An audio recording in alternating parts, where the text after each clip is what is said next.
everybody. Welcome. We're going to get started right away for the sake of time. Welcome, everyone, to this iNOD Stimulus Session and Roundtable. Employ Different Thinking, the Dandelion Principle, that we're hosting for you today in partnership with Specialisterne Canada. Thank you for taking the time to join us during this National Accessibility Week, a time to celebrate and recognize the achievements and contributions of the almost 6.2 million individuals, 22% of the Canadian population who have a disability. And it's also a time to recognize the efforts of individuals, communities, and workplaces that are actively working to remove barriers to accessibility and inclusion. My name is Kimberly Neal, and I am the co-founder and director at Distinctability. Together today with my partner at Distinctability, Pete Bennett, we will be your hosts and facilitators for today's session. We are thrilled to welcome our panelists and partners and all of you today, and you'll be meeting our panelists and presenters very shortly.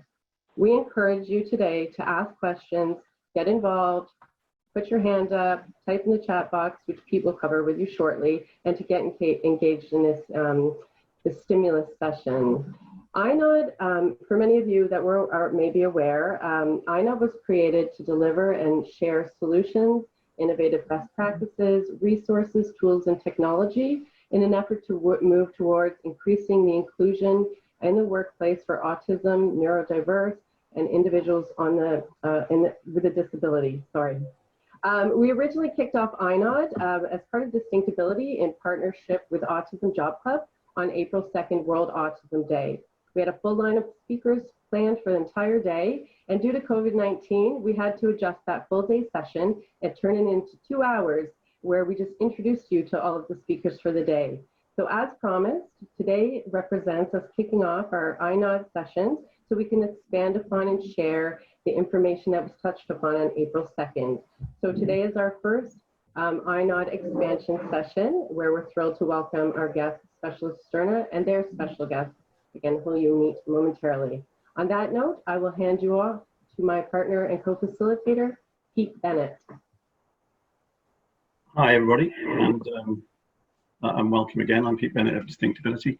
As Kim said, this is the first of our Stimulus Roundtable sessions following on from the iNOD symposium we had last month. We wanted to run this as a roundtable meeting and session so we could maximize engagement, and the engagement will be with the panel and by the panel, but also hopefully with you guys as well, who can ask questions, and I'll explain that process in a moment. And basically, we're trying to get to a point where you don't just sit and listen and get talked at, but there are things going on to engage you and to keep the session active. So before I introduce the panel, I just want some basic housekeeping to go through a few points, which you've seen in the slides that are being sort of rotated at the beginning. Anyway, now everybody's used to Zoom meetings now. I'm absolutely sure. We've all been doing a lot of them. Firstly, your microphones need to be muted at all times, as you all know, and you're entirely it's entirely up to you as to whether or not you want to leave your video on or switch your video off. The dogs and children, everything happens as far as virtual meetings are concerned. So whatever happens, happens. But do make sure that your husband's not in the shower, because we did have an issue 10 days ago where somebody did leave their camera on and unfortunately didn't tell their husband that the camera was on, and when they left the desk, the husband came out of the shower and had a towel over his shoulder. So our presenter actually didn't bat an eyelid until after the session, but it made for a talking point afterwards. So yeah, cameras on or off, but please the audio off. You can ask questions at any time using the chat facility, please. So when you do that, just let me know if you want to introduce the question yourself, or you want me to moderate and introduce that question. But you have that ability to ask those questions as the session is going on. Kim will be introducing a session of questions to the panel when with questions that have come from the iNOD session, and also questions that have come between then and now for Specialisterne and the panel. If we don't get through all the questions that come through, we will send them to you afterwards. Don't worry about that. So our panel then, in that case, then we are so pleased to have with us again our friend and colleague Alan Chris, the Chief Executive of Specialisterne Canada. And Alan, we'll hand over to you in a moment to say a few words. But also we have Jennifer Collins, Hiring Manager and Community Strategist for IBM Canada. Jen, welcome. And Daniel Over, Senior Manager in TD Wealth Management Operations at TD Bank. Daniel, welcome. So both have worked extensively and successfully with Specialisterne. So Jen, can I just ask you to say a few words by means of an introduction yourself? Thank you. Yes, I am a hiring manager for a team of students, actually. And I participated in a 2019 student recruitment pilot with 2 other IBM hiring managers. And I had 3 students over the summer of 2019. And due to the overwhelming success for all 3 managers and their teams, all 3 of us decided to do it again in 2020, and we all have students for the summer of 2020 again. Back to you. That's great. That's great. Thanks ever so much. Daniel, can I ask you now to do the same, a brief introduction of yourself? Sure. Thanks, Pete. So Daniel Over, TD Bank. We've been working with Specialisterne since 2015. And over that time period, we've actually been able to hire 41 individuals from the program across 7 business units in very different jobs. Personally, I had the opportunity to hire a co-op student last summer as well, much like Jen. And, you know, similarly, very good experience to the point now where we're looking for 3 full-time individuals as part of our F20 hiring. So very excited to partner again with Specialisterne and very excited to be here as well. Great, thanks ever so much, Daniel. That's terrific. Okay, Alan, then it's over to you for a brief dive into the world of Specialisterne and the approach that you have so uniquely taken. So over to you, Alan. Thanks so much, Pete, and thanks, Kim, as well. Thanks to everybody for taking the time to join us today. It's an honor to get your time in these times, and we appreciate the opportunity to follow on from the first session and do a little bit of a deeper dive into our organization, and also really honored to have our guests here from our clients, a couple of our clients who can help to see from the employer's experience what this experience has been like. What I want to do today is I just want to spend a few minutes very briefly going over who Specialisterne is and what we do for those people who are new. But I know that a lot of people who are here have already seen this, and so I don't want to spend a lot of time on it. But one of there were questions that came back, and there was a request for us to go into more detail on how our program works. So I just wanted to spend a few extra minutes today before we get to the roundtable and the panel and the questions, just going into how we engage with our customers and what that process actually looks like and what makes it a bit different from what you might have experienced elsewhere, or maybe you can draw some similarities to some of the work that you do wherever you are. So I'm going to share my screen and show a brief presentation, and I'll jump into the detail in just a moment. So give me a second to get this right here. So can everybody see that? Yeah, that's great. Yeah, I'm seeing some nodding heads. Yes. And yes, okay, great. So very briefly, Specialisterne is an organization. It's actually a global organization. We have locations on every continent except for, I guess, Antarctica. Maybe one day, but maybe we don't need to do that yet. And in each country, our goal is to support the growth of an employment market for individuals who are on the autism spectrum, as well as for others who would fit into the, who are neurodivergent or who have similar neurodiversities or similar. Really, the way to think about it is similar challenges in accessing and maintaining ongoing and meaningful employment. And globally, we have a goal of enabling 1 million jobs.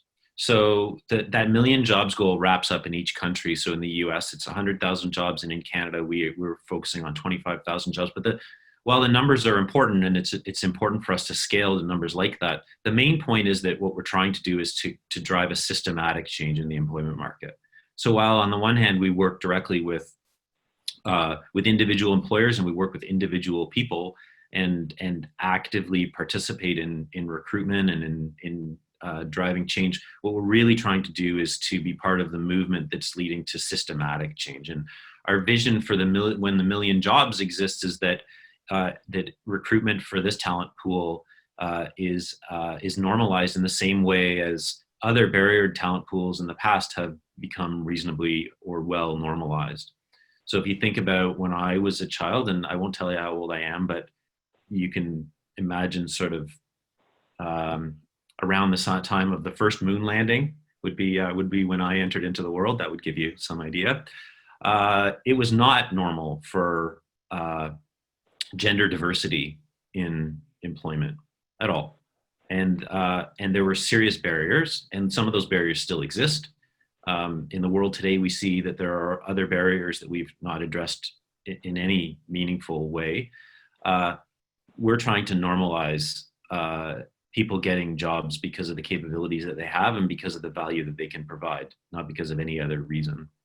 So that's the vision, and these 4 points are how we're trying to get there. One is we're taking a business-focused approach to this. We're not about, our goal is not about helping individuals find jobs. Rather, our goal is about helping businesses to learn how to value people and do a good job of bringing them on board and being successful with them. So while we work with individuals and we care deeply about their success, in the end, we're trying to build something scalable, which has to be employer driven. And we're all about providing support to everybody where you need it. And in the end, that success is going to be driven out of us innovating with our customers. And so we're looking for customers that we can work with to continue to develop new approaches, new strategies, new ways of doing things, and not just employers, but also partners and others who have great ideas and others who have just a couple of ideas. Whoever they are, we want to work with everybody to make this work out. So that's a quick overview. It's a big population, and so just those on the autism spectrum in Canada, working age would be about a third of 1 million people. If you add in other neurodivergent individuals, we're talking over 1 million, more than 1 million. And then if you add in things like sporadic disabilities or that sort of thing, then it's even more. So huge unemployment rates in some of those pools, not such high unemployment rates in others. Probably not the issue. The issue is really how do we engage with those people and put value in them so that we can bring them into the workforce. So briefly, we worked with a bunch of different clients. This is just in Canada. Around the world, the list is much, much longer. And we continue to work with those clients. With TD Bank, as you heard, we've been working since 2015, and we've recruited many, many times, and same with so many of these other customers, and those relationships continue to grow. And these are the core of our successes. As we develop relationships with these businesses, we learn more about different job types and different geographies and different talent pools and different ways of doing things to make everything that we do better. And then what we hope to do is to work with others to spread that, and also to take those ideas and get others adopting them, or find out from others how to adopt what they're doing that's successful. Really briefly, if a lot of people, there's a lot of stigma and a lot of ideas about what it is that this talent pool would be good at. This is just our list of some of the jobs that we've recruited for. And this is a list of what we've done in the past. It's not a list of what our ambition is. To be clear, our ambition is competitive employment. So we would like to be part of the movement that helps to develop a value and an understanding amongst all employers that this talent pool is just as valid and useful and respectable as any other. And if it's 3 hours a week for somebody and it gives them a sense of meaning and connection to their society, that's great. And if it's someone who's got an advanced PhD and can work for $1 million a year, that's A-okay with us too. So there may be some impression that we're only focused on IT, or that people on the spectrum are only good at IT and repetitive tasks, or who knows what it is. That's a red herring, and we can talk more about that if you're interested. We believe that there's pretty much anything that people can do if that's what their interest is and that's what their capabilities are. And this is how we drive our success and our repeat business and growth, is that we need to show that this works and that the outcomes are ones that people can feel good about, and that it's not going to increase risk or cost for employers. And that's what we're constantly looking for. For us, it's better, faster, cheaper. Better, faster, cheaper. And that's what employers need. That's what businesses need. So that's what drives us, and we use these numbers to help employers to get confidence before we work with them. And then I hope that today you'll hear from some of the employers that we work with that they would back up that kind of success. So what I really wanted to do is I wanted to get to this slide. There's not much in this slide, but it'll help me to think about how to explain a little better what it is that we do and how and why we do it. So when we work with an employer, remember that for us, the client is the employer, and the individuals who we are bringing in are candidates and then ultimately employees. So when we work with an employer who's paying us to do this work when it's for permanent or for full-time employment, and who isn't paying us to do it when it's for a co-op or a student internship or something like that, is we're trying to help them to, in a low-risk way, but in a most productive way, to find qualified candidates and to onboard them in a way and to support them in a way that they can be successful, as successful or more successful than any other recruitment stream and any other employees that they may bring in. So what we're up against when we're doing this work is standard recruitment and standard onboarding. So we don't have to do better than that. We have to do as well as that. It has to cost something similar to if you were to recruit through your standard system that you recruit through now, which for a small business might be the owner going out and finding somebody. And for a large business would be leveraging your talent acquisition teams and your HR teams and maybe some external recruiters and that sort of thing. That has a cost. It has a cost for the small business, and it has a cost for the larger business. The turnover costs for a bad hire are also pretty high. And if you look at what the research says about our standard recruitment methodologies, it's a known fact, though it may be a bit of a secret, that the endemic standard recruitment practices that we undertake as employers, which involve utilizing resumes for applications and involve face-to-face interviews to assess a candidate for a job, are not good indicators in the best of times for how a person's going to do in a job. It's really a roll of the dice when you hire somebody as to whether or not they're going to be successful. But we also know that there are better methods for finding and assessing candidates for whether they should be brought in for an interview or an assessment of some sort, and for assessing whether or not candidates would be good at what they do. So that's the core of our focus, along with having respect and providing support and believing in our candidates that they can be successful, and understanding that they have every right to be there like anybody else. So we work with employers from the beginning to the end, and we stay with them for as long as we can, frankly. We start by looking at what jobs we might be able to fill. We look at job descriptions, and we do an analysis on the job. So this is in the identifying roles phase. We look at the job and say it's a job for somebody in Jen's team.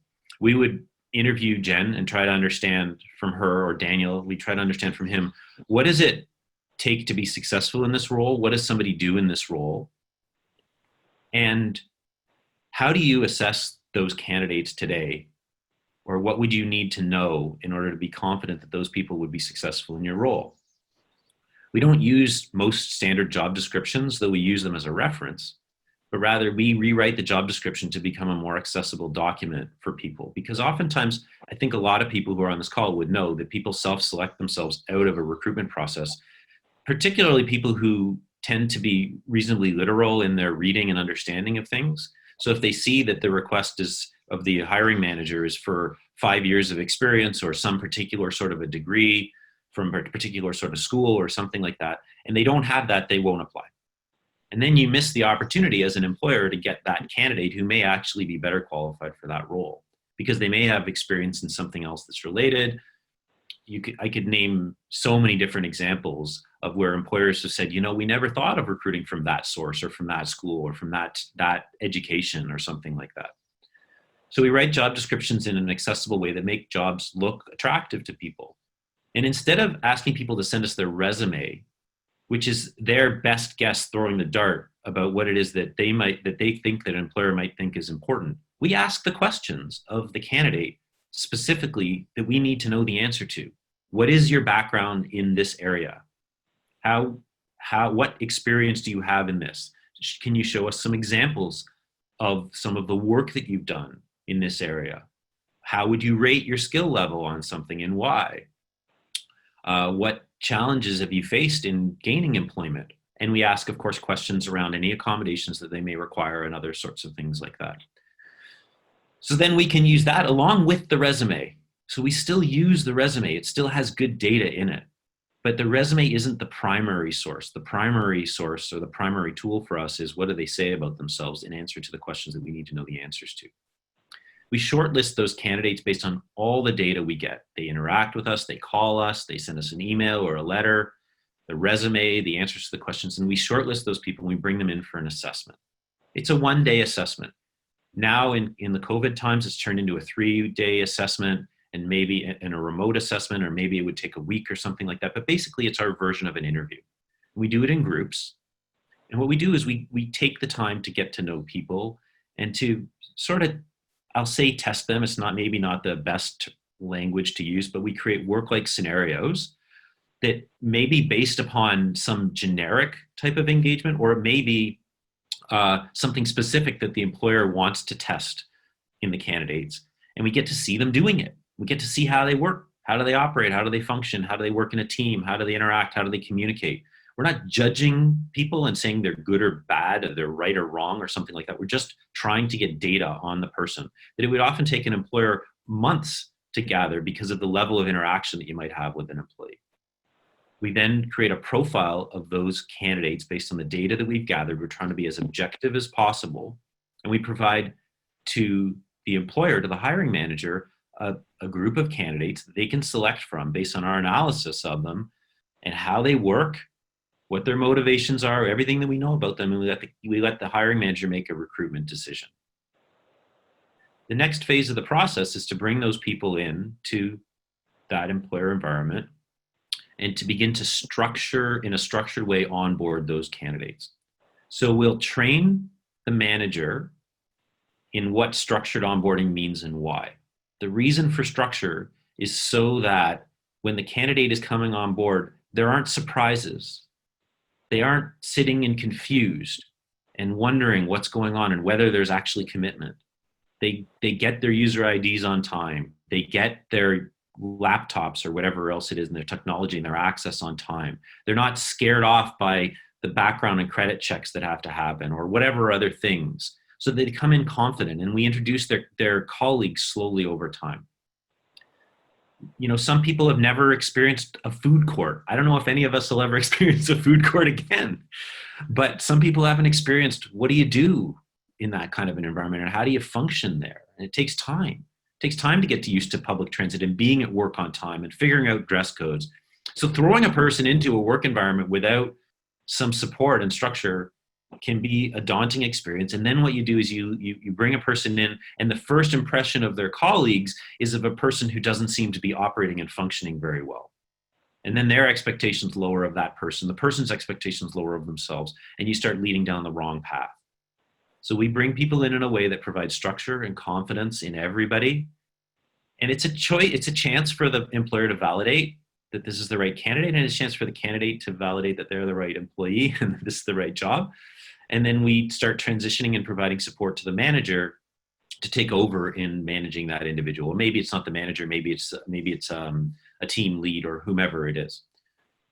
We'll educate current staff and provide them some sensitivity and some awareness training so that there's some social preparation. And really that's not focused on autism, it's focused more on understanding and embracing difference amongst people. And we help to smooth that transition for them that way as well. We provide ongoing support. We help employers and individuals deal with issues around disclosure, around issues around accessibility and accommodations that may or may not be required. And we help to develop the relationship between the manager and the individual and the colleagues if that's something that needs to happen. And we provide ongoing support if that's what's necessary. And that's really what our process looks like. So a lot of that is based around the concept of using better tools to provide better outcomes. And what we're hopeful of is that these tools will be embraced by employers more broadly, and that this sort of thing will become normalized across recruitment, and that there'll be different recruitment models, not just resumes and interviews as ways to find people, and not just throwing a person into the job and saying, here, figure it out, but actually supporting your employees and coming to the other side of it with success. So that's it. That's what I wanted to say, and I want to hand it back to Kim, I think. I'll stop sharing my screen and see where we go from here. Thank you. Thank you so much, Alan. That was great. It's refreshing every time to hear that. So thank you very much. So Pete, do we have any questions in the chat before I jump into? We don't. No, we don't yet. But if you do have any questions, this is the period now where Kim starts to facilitate the questions that we already have for the panel.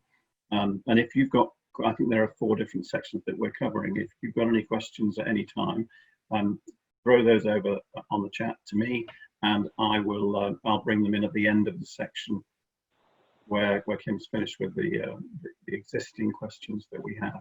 And if you want to come on screen and ask the question yourself, just let me know in the question that you ask. Pete, I just saw a good question that came up around soft skills.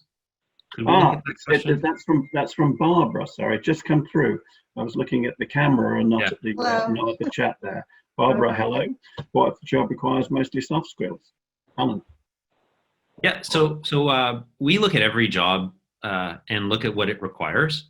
And if we can find candidates for that job, then we will. And if we don't think we can find candidates, then we won't take the job on, for one thing. So there's certain types of jobs that we haven't developed our own confidence in yet. There are individuals who are on the autism spectrum who actually have quite good soft skills. They've developed them over time through experience, oftentimes because of their experience working in the past. And also there are other individuals who may face other individuals with other neurodivergence who also face barriers, who actually have amazing soft skills. For example, somebody who may have ADD or ADHD or dyslexia or who knows what other, I mean, I don't want to name and label people, that's really not what we're into, but the point is that we look at what's required and then we find people to fill those jobs just like any employer would. And we try to give everybody the same chance. And if that's not an appropriate job for somebody, then they wouldn't want to have it anyway. So I don't know if that is the kind of answer that you want, but that's really the approach that we take, is we're looking for jobs to put people in the jobs that they'd be most confident in. And I'll just add also that sometimes a person will start in the say the back room of a department and move their way to the front room of the department. So that, for instance, it may be a job that is a customer support role, but they might start in supporting the support people and then move on to the phones because they develop enough of a confidence that they can then feel confident that they can go and help customers directly. So I hope that kind of answers the question that you have. Yeah. So so it seems like you also work with people not just on the spectrum, but with other in other types of areas of neurodiversity as well. That's correct. Yes. Okay, that makes sense. Thank you. Thank you for your question. Kim, over to you then. Yeah.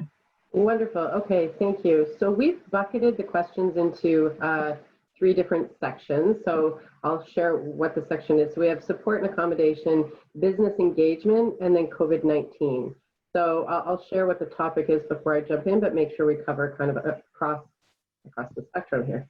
So I'm going to jump into one from support and accommodation. And Jen, I will ask you first. How are your recruits supported throughout the recruitment and onboarding process? And that came from an iNOD participant. Great, super question. So from an accommodations point of view, you know, the 3 managers and I, some of the things that we did was, you know, talk to text, certain kinds of headphones, if they needed certain kinds of monitors, things like that. And so we talked about all those things prior to the students coming on. And so our company, you know, decided that we were going to be able to, you know, provide those kinds of things. The other thing around the support part of it, obviously, was, and you know, Alan spoke to this, was the idea that there was a coach for the students that Specialisterne has for them. And the best part was the coach was also for myself and my manager as well. And I will tell you that it made me, being able to be coached by this coach made me a better coach for the students on an ongoing basis. And, you know, so I think, you know, there's this iterative process, and then it made me a better coach, and I really enjoyed getting the coach. And so those things, that probably was for me, one of the key things that really did. One of the other things I just wanted to mention was we actually made a couple of accommodations, one of the other managers, and they over accommodated for the student. And so we had to almost like take it away. It was like, it's like we over accommodated without actually assessing. So you have to set it up so that as they come on board, you want to check to see if the accommodations that you're making that you think are wonderful are really required. And so because, you know, the coach was there and we had the support for that, and that we had that kind of interaction with the student, it ended up being that we removed some of the accommodations that we were making around the interactions that they had with people, especially in the soft skills. So those were some of the key things for me. That's great. It's so true that job coach is role to educate all parties involved. Absolutely. Thank you, Jen. And Daniel, did you want to add to that? Yeah, for sure. So I think the accommodation process actually started well before the individuals joined the team. And as Alan mentioned, there's a very robust, thorough process that leads into, you know, that first day and having a successful first day. And it included, you know, Alan's team interviewing the candidates and asking, you know, those questions on, you know, is there anything that you need? And sometimes I think, you know, if it's their first job, they may not know what they need, and that's okay. And sometimes they do know. So then we're prepared and set up and make sure that, like Jen mentioned, we have the right headsets and monitors and you know, the right mouse and things of that nature. I think the other thing that really helped set up that first day was the Specialisterne team comes into, like, they come into your office and they do a tour and they take a look at the physical setup, and you know, they can use their expertise and experience to sort of assess and say, you know, this is the desk that the individual may sit at, and it's either, you know, too close to the lunchroom, or it's too far from the lunchroom, or it's too noisy and not noisy enough. You know, so there's a lot of that assessment that happens prior to the first day, and I think that, at least in my experience, really helped a lot. And then, you know, like Jen mentioned, it's a process, and as the individual comes in and you know, just like any candidate that starts in the role, you know, if there's additional needs that are required, then, you know, we have a very formal process at TD around accessibility and accommodation to be able to provide the right tools and resources for anyone to be successful. So I think the process up front and the preparation, and it's, you know, there's a time commitment for sure, but it really does set everyone up for success. And I found that very, very valuable in my situation. Great, thank you. That was wonderful. You actually answered another question as part of that, because one of the questions that had come through was, how do you assess a workplace for accessibility? So you definitely touched upon that. Did you want to add to that at all? You said that Specialisterne come in and assess the environment and work with the individuals. Just because we're getting two questions with one here. Anything else as far as assessing the workplace for accessibility?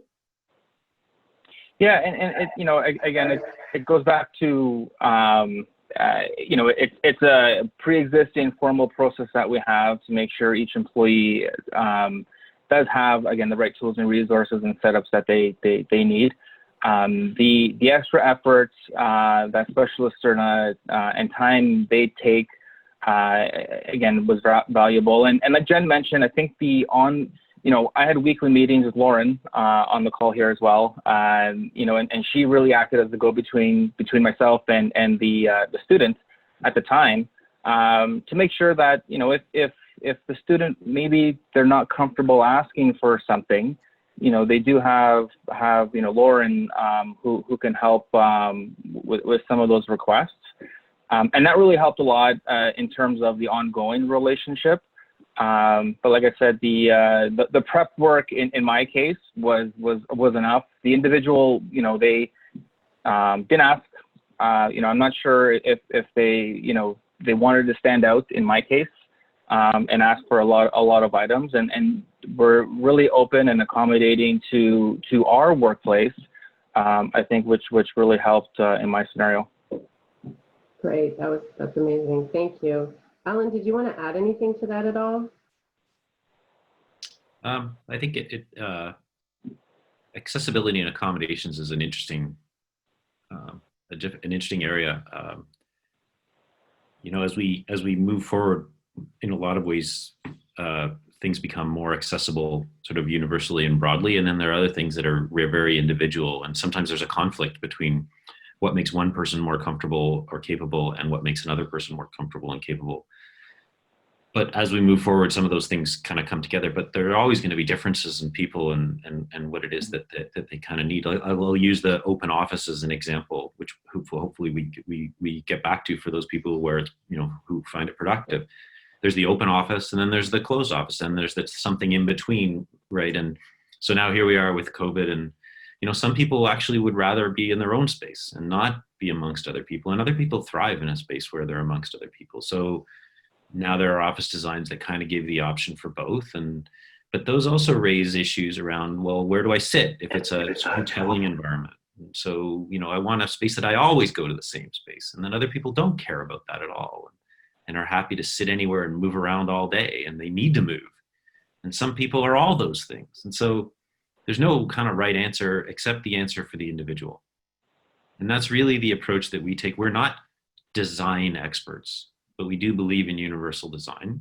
So we do everything we can to try to make things work from a design perspective. But it comes down to understanding what's the individual and what's their need. And a lot of times, you know, hiring managers or businesses will say, well, tell us what we need to know in order to work with individuals on the autism spectrum. And we say, we can't do that. We can tell you some basic stuff and help to bust some myths and tell you some things that you probably got wrong. But beyond that, what you really need to know is how to work with this individual who's coming in. And that's it. That's the answer. That's wonderful. Great, thank you. That was very informative. For those of you, sorry, for those of you who haven't seen it, there's not a question, but a shout out from Alan, who's been through the Specialisterne process with TD Bank, and I can't say enough supportive things about it. An excellent onboarding process and transitioning process at TD. So thanks for that comment, Uma. Thank you. That's great. That's great.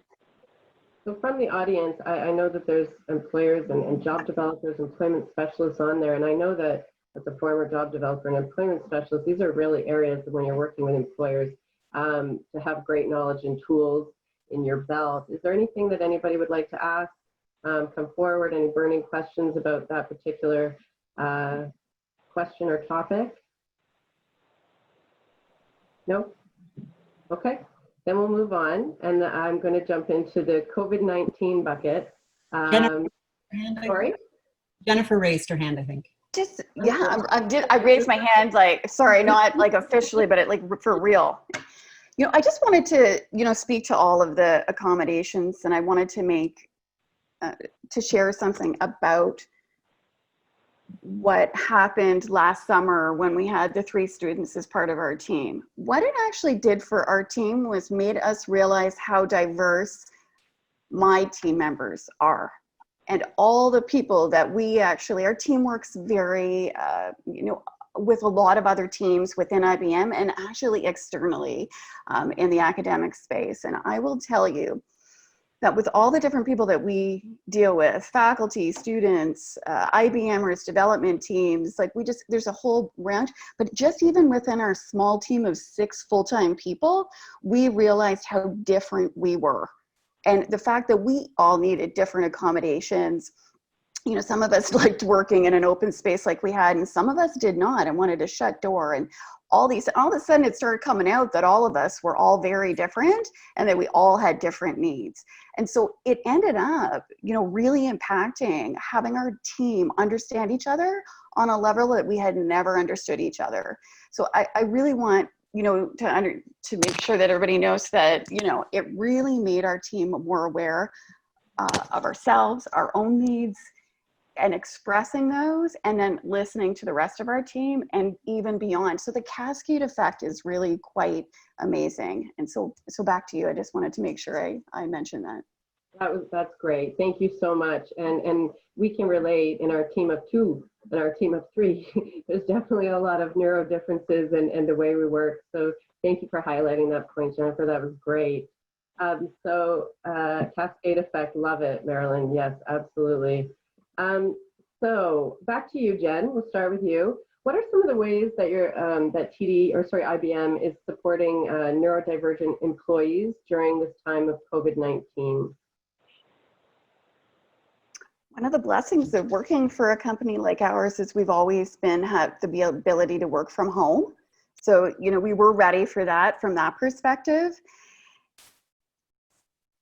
And I will say that, from this perspective, from the COVID-19, we shipping a laptop, all these kinds of things that seem, a little more difficult than doing it on site. They were all done quite seamlessly, and it was quite well done. And I'm trying to think, I think it's actually what we did last year with a Specialisterne team to improve our onboarding and structuring our onboarding process that actually made it better for this round. If I hadn't have been through it in 2019, I would have been having a much more difficult time accommodating for the COVID-19. And so having experienced that in 2019, I was already ready for some structure, right, even before talking to them about doing the onboarding for COVID-19. And so I already had some more structure, and I could even make it even better and do those accommodations for COVID-19. So I think that it just proves the point that it makes us more agile the next time something else happens. And so this obviously is a huge one, but I don't have anything too specific around that, but just that process in itself was the thing that really actually made it much better for us. And we actually worked together with the Specialisterne team back and forth on making sure that it was even more structured than it ever was before. So over to Daniel there. Yeah, that's wonderful. It goes back to having the right fit and the right role with the right team, knowing the right things, right? A lot of rights there. That's great. Thanks, Jennifer. Daniel. Yeah, so it's obviously changed the way we work. I think as everyone kind of, all the videos I see, people are working from home, it looks like. I think from a support for the individuals through the program, similarly, so we had to mobilize a little bit to get people to work from home. I think that was step one for us on our team. And we were able to ship monitors and laptops and, again, other devices that were required or that were asked for. So, a big commitment from the technology side to set people up in their homes where they're comfortable, all the way down to, ergo chairs and things like that as well. we had one asked to send a stand-up desk, so we haven't been able to do that yet. But people are being very creative in raising their monitors so they can stand up at home. And I think the other thing, the most important piece I think for us has been just around staying connected. So, to Alan's point around accommodation, it's still very individual, and some individuals that we're working with, prefer constant contact, and some are okay with, the weekly team calls.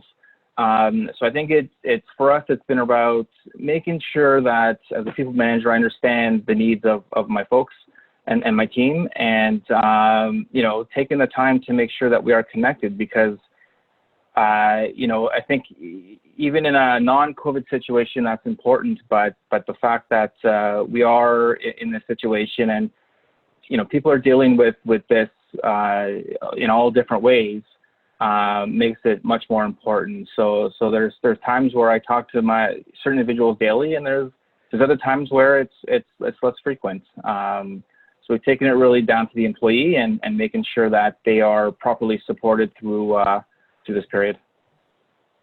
Great, thank you so much. And Alan, I'm going to tweak the question a little bit for you. How has Specialisterne adapted processes in response to physical distancing and COVID-19? Yeah, we have essentially virtualized the work that we do.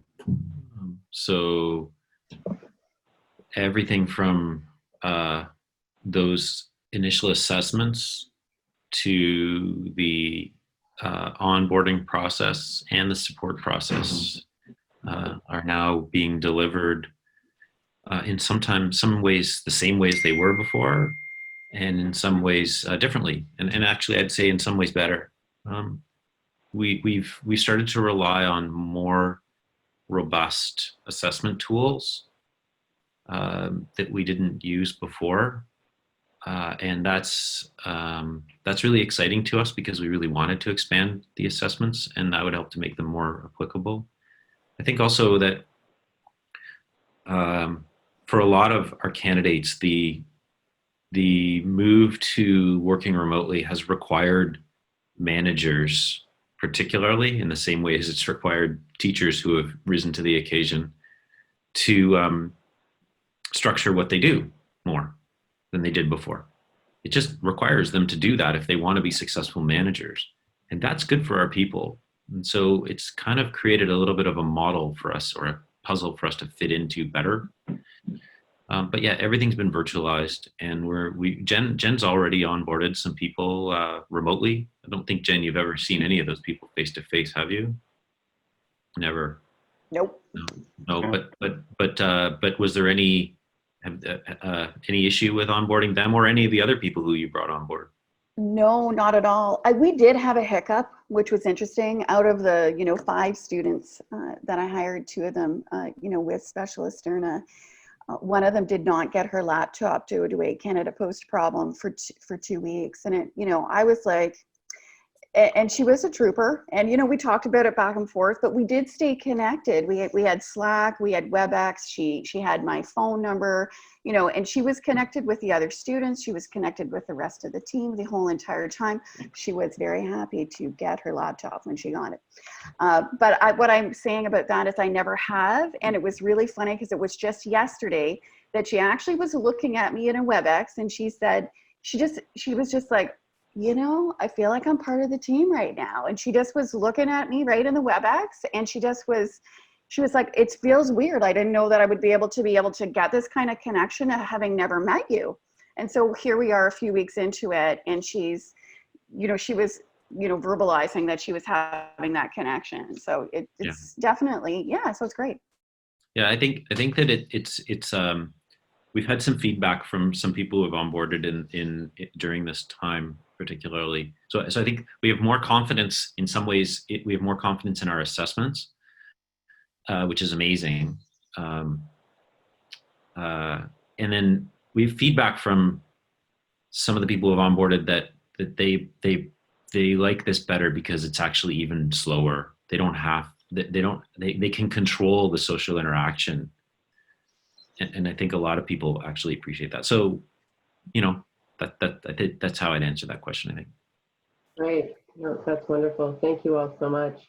I'm just watching time. We do have 9 minutes left, but as I'm looking at the questions, a number of the questions that fell under the accommodation portion about how do you support growth and development of recruits, I think you've pretty much touched upon a lot of that in the answers that you've given. It's about getting to know the people, taking your time, looking at people and understanding them as individuals. So I'm not going to drill down on those questions. There are three that I would definitely like to ask before we call it a wrap for the day. This one is for yourself, Jennifer, and Daniel. And my question, and then I have a couple for Alan. My question is, would you do it again?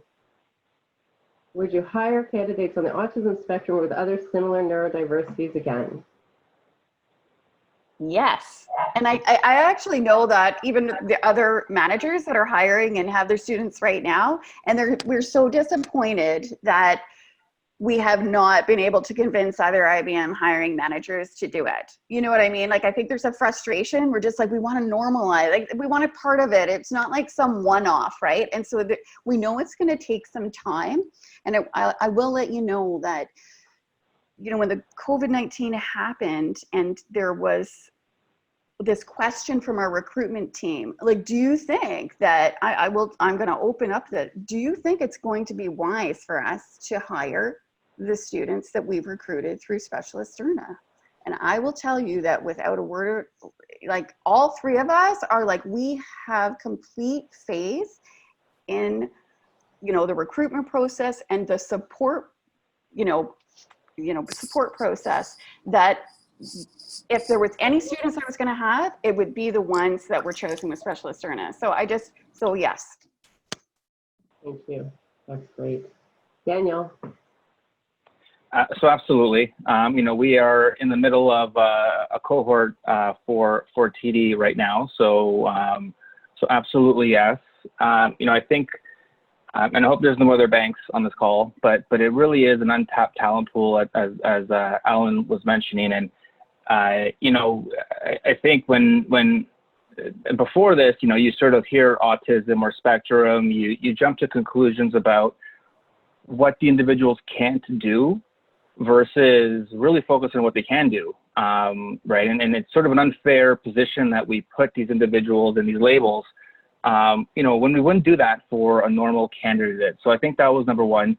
I think number two, there's the learning has just been incredible for both me personally, professionally, and my team. The one thing I do want to highlight is the training. So there's a training session that Alan puts on after the individual comes on board for the broader team. And it does touch upon individuals on the spectrum. And again, the one thing that I've taken away that I absolutely loved was, again, focus on the capabilities of what these individuals can do. And I often joke when I look at the resumes and we're going through the candidate selection process, if I had put my resume up against theirs at that point in time, I would never be hired. TD would never even give me a glimpse or an opportunity. The candidates are so strong. So I think from a business perspective, it's been amazing. The co-op student that actually reported to me last year was hired full-time. They graduated and they were hired full-time in one of our mid-manager associate programs, and she did it all by herself. Like, she didn't ask me for help, applied through the normal process, and she was hired on her own merits, which was such a great success story. And again, we are hoping to continue to deepen the relationship. And to Jen's point, this is just the beginning. Like, we are having to go out, and I've met with so many hiring managers at TD to get them on board with the program. And I think the more success stories that we have as we bring individuals on board, that snowball is going to roll down that hill pretty quickly, and it's going to grow. And so we're not there yet, but we will get there. And absolutely, like, I really think that this is an amazing candidate pool for TD, and I think for any potential hire. And the Specialisterne team, they do a really great job of making sure that everyone is set up for success. Right. Thank you so much to you both. That was amazing. Very, very enlightening. Thank you. There is one question that just popped up quickly before I ask. What is the present focus on hiring students only or experienced professionals, which I believe you may have mentioned, if you just wanted to quickly answer that for us, Daniel or Jen. What is the question? Is the question for us about whether Specialisterne focuses on students or on? Yeah, if you want to take that. Oh, sorry, that was private. Sorry, I shared it. That's why nobody else is Yeah, I was seeing. going to say, I can't see that at all, right? And I can quickly answer that, or unless you want to touch on it, Alan, and then I'm going to ask you two last questions. Sorry, I'm confused about the question. Okay, is your focus on hiring students only or experienced professionals? For Specialisterne, our focus is on both. So we have several programs in our sort of suite of services. So one would be helping businesses and students come together. Oftentimes we found that, schools have found that the students who, there are certain classes of students who don't get summer internships or don't get co-op placements because of the same sorts of barriers that they would face when they get out of school, but it's just putting them back even further. And so we just stepped in and said, well, we could help with that. And so we helped to bring, help solve a problem for the schools and solve a problem for the employers who then, as in Daniel's experience, that process worked perfectly well in that student developed a relationship, was identified, and then made their way into employment, which is sort of the perfect model. I just developed a nosebleed. Yeah, I don't know where that came from. In any case, we also, our main focus is permanent employment. That's what we're really looking to develop, and that's what pays us for our work as well. And so employers pay us to help them to hire people who have graduated or people who have experience. And I'm going to stop there and clean myself up. So I'll be right back. No worries. Look after yourself. Thank you, Alan. There are no other questions coming through. There's been an interesting discussion around the cascade effect, and Alan's made the point around the objective being to normalize a lot of accommodations so they become part of the fabric. I'm sure you guys will agree with that as well. But it's over to you for any more questions that there might be that you have. I was just going to say my last two questions for Alan and team. Was how would a service provider and how would an employer engage with Specialisterne to continue this discussion? So I think at this time we'll just we'll share the slides, and of course you can reach out to ourselves, myself, Pete at Distinctability, to connect with the Specialisterne team, and we'll send these contacts out for you all as well, so you have them accessible to you. And if there's is there any more questions? There's nothing. We did good. There's nothing coming through. We did the time. We got it on time, which is great. So before I quickly put it back over to Pete, I'm just going to say thank you everybody for taking the time to join us during this time. We look forward to seeing you at future events. Thank you to our exceptional panelists for sharing your experiences, and I'll hand that back over to Pete at this time to wrap it up.